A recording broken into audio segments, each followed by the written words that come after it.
नमस्कार, जय हिंद, वंदे मातरम। आप सभी विद्यार्थियों का स्वागत है आपके अपने यूट्यूब प्लेटफॉर्म उदय एजुकेशन में। विद्यार्थियों, आज के इस वीडियो में लेके आया हूँ कक्षा 6 के लिए अर्धवार्षिक परीक्षा की दृष्टि से इम्पोर्टेंट आपके इंग्लिश सब्जेक्ट का पेपर, जिसकी मांग आप सभी विद्यार्थी लंबे समय से कर रहे थे। बिल्कुल वेरी मोस्ट इम्पोर्टेंट आपके इंग्लिश का पेपर लेकर आया हूँ। इसमें से ज़्यादातर प्रश्न आपके एग्ज़ाम में सीधे ही पूछे जाने की संभावना है, तो इस वीडियो को अंत तक देखिएगा। वीडियो को लाइक और इसे ज़्यादा शेयर कीजिएगा। आप कहाँ से इस वीडियो को देख रहे हैं और आपके अंग्रेजी का पेपर कौन सी तारीख को है, आप ज़रूर कमेंट करके बताइएगा। चलिए बढ़ते हैं पहले प्रश्न की ओर। उससे पहले आप सभी से निवेदन रहेगा, वीडियो को अंत तक देखना है, तभी जाके आपको पूरा पेपर समझ में आएगा। कौन से कैसे प्रश्न पूछे जाते हैं, सारी बातें समझ में आएगी, तो आप वीडियो को अंत तक देखिएगा। चलिए बढ़ते हैं पहले प्रश्न की ओर। उससे पहले जनरल निर्देश दे रखे हैं कि all the question are compulsory, यानी सभी प्रश्न करने अनिवार्य हैं। Write the answer to each question in the given answer book only, यानी इनके उत्तर हैं आपको कॉपी में ही लिखने हैं, पेपर में नहीं लिखना है। तो इसमें पहला प्रश्न देखिए, read the paragraph and answer the question given below, यानी आपको जो पैराग्राफ है इसको पढ़ना है, आगे जो लाइनें दे रखी हैं इनको पढ़ना है और फिर उसके बाद में आपको आंसर देना है।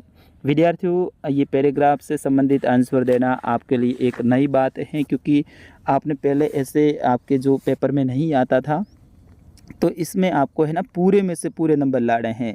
सबसे बेस्ट मौका होता है विद्यार्थियों, क्योंकि जितने भी आगे प्रश्न पूछे जाएंगे पैराग्राफ से संबंधित, उनके आंसर इन्हीं पैराग्राफ में से ही आपको खोज के देने हैं और आंसर सामने ही पड़े हैं, ठीक है ना। तो आपको क्या करना है, जो पैराग्राफ होता है उनको सबसे पहले 2 बार पढ़ना है। आपको प्रश्नों को पढ़ना ही नहीं है, ठीक है ना। आपको पैराग्राफ को 2 बार आराम से पढ़ना है, ठंडे दिमाग से बैठकर पढ़ना है। पढ़ने के बाद में अब आप आइए प्रश्नों की ओर।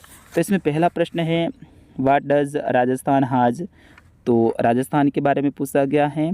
तो इसमें पैराग्राफ में आप देखोगे, Rajasthan has a lot of fairs and festivals, तो ये पहली लाइन में ही आपका इसका आंसर मिल गया। ये है पहले प्रश्न का आंसर, ठीक है ना। तो इसका पहले का आंसर ये है। फिर उसके बाद में दूसरा प्रश्न है, mention their types 3 types of Rajasthan fairs festivals, तो राजस्थान के 3 प्रकार के जो त्यौहार हैं वो कौन कौन से हैं, 3 त्योहारों के नाम बताने हैं। तो इसमें आप लिखोगे पुष्कर फेयर, यानी पुष्कर मेला जो कि कार्तिक पूर्णिमा। फिर उसके बाद में आप लिखोगे कैमल फेस्टिवल बीकानेर, ठीक है ना, डेजर्ट फेस्टिवल जैसलमेर और एलिफेंट फेस्टिवल जयपुर। इनके बारे में आप आराम से लिख सकते हैं।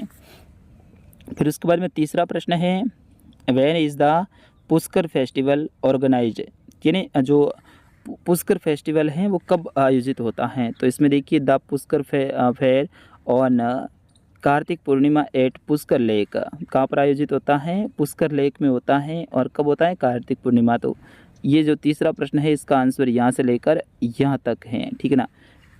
ये पूरी लाइन तीसरे प्रश्न की आंसर की है। फिर उसके बाद में चौथा प्रश्न है, where the elephant festival celebrate, यानी जो हाथी महोत्सव है, एलिफेंट फेस्टिवल है, वो कहाँ सेलिब्रेट होता है। तो यहाँ पे देखो दे रखा है एलिफेंट, ये रहा देखो एलिफेंट फेस्टिवल जयपुर।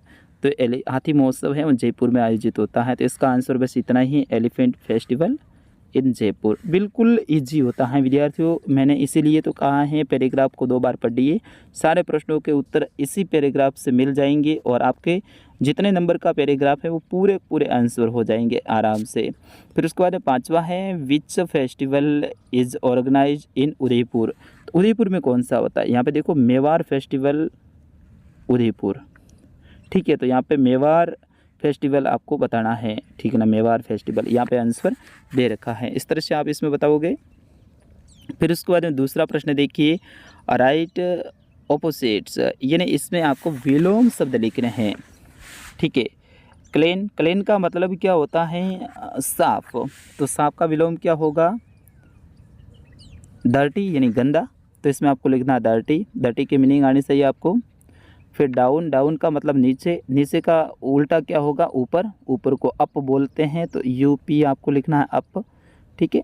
फिर उसके बाद में फास्ट का मतलब है तेज़ का उल्टा क्या होगा, धीरे को अंग्रेजी में क्या कहेंगे, स्लो।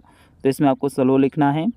और शेड सैड का मतलब है दुखी, दुखी का क्या होगा सुखी, सुखी को हैप्पी बोलते हैं, तो इसमें आपको हैप्पी लिखना है। इस तरह से आपको इसमें ऑपोजिट वर्ड लिखना है। फिर उसके बाद में तीसरा प्रश्न है मैच द ऑपोजिट जेंडर। इसमें आपको ऑपोजिट जेंडर है वो लिखना है, ठीक है ना। जैसे कि कोक, कोक का मतलब होता है मुर्गा, मुर्गा का उल्टा क्या होगा मुर्गी, तो इसमें आपको मुर्गी लिखना है। हैन, ठीक है, इसका हैन लिखना है। फिर उसके बाद में डॉटर, डॉटर मीन्स पुत्री, पुत्री का क्या होगा, हाँ कहाँ था मैं, ओके ठीक है। तो इसमें आपको मिलान करना था। देखिए कोक का क्या होगा हैन होगा, हैन से मिलान कर दो। अंकल का क्या होगा, अंकल का आंट हो जाएगा। काऊ का क्या होगा बुल हो जाएगा। सन का क्या होगा डॉटर हो जाएगा। और हस्बैंड का क्या होगा वाइफ हो जाएगा। इस तरह से आपको मिलान करना था, मैंने ये देखा नहीं था मिलान वाला, ठीक है। फिर उसके बाद में सोता है स्पेल दिस वर्ड, ठीक है ना। जो सोता प्रश्न है ये भी इम्पोर्टेंट है, इसको अंग्रेजी में लिखना, स्पेलिंग लिखनी है, ठीक है ना। स्पेल का मतलब वो स्पेलिंग लिखनी है। जैसे कि सुंदर, सुंदर को ब्यूटीफुल कहते हैं, तो इसमें ब्यूटीफुल लिखोगे। सावधान को क्या कहते हैं केयरफुल, ठीक है। अध्यापक को क्या कहते हैं टीचर, और माता को क्या कहते हैं मदर। तो इस तरह से इनकी स्पेलिंग लिखनी है। फिर उसके बाद में पांचवा प्रश्न है वेरी वेरी मोस्ट इम्पोर्टेंट है, fill in the blanks with a an the. आपको रिक्त स्थान में ए एन और द का प्रयोग करना है, ठीक है ना। ए एन और द का प्रयोग करना है, तो पहले में आपका एन आएगा ए एन, दूसरे में भी ए एन आएगा, तीसरे में ए आएगा, और चौथे में ए एन आएगा, ठीक है ना। तो इसमें आप ये आर्टिकल का प्रयोग कर लीजिएगा। फिर उसके बाद में छठा प्रश्न है fill in the blanks with, ठीक है ना। इसमें आपको जो पीछे दे रखा है इनटू एट, इनका ही प्रयोग करना है। तो पहले में एट आएगा, दूसरे में एट आएगा, और तीसरे में अंडर आएगा, और चौथे में आपका ए एन आएगा, ठीक है ना। ए एन नहीं ओ एन आएगा, ठीक है। इस तरह से आपको इनमें भरना है। फिर उसके बाद में सातवां प्रश्न है match the following with a some sound word. इसमें समान जो वर्ड आते हैं वो आपको मैच करने हैं। ज़रूरी नहीं है कि कप का कप ही आएगा, कौन से शब्द से सेम होता है। जैसे कि कप तो टब, ये हो जाएगा इसका हेट, हेट का क्या होगा राइट, सॉरी हेट का, एक मिनट, हेट का क्या होगा आप बताइए, हेट का इट होगा, ठीक है।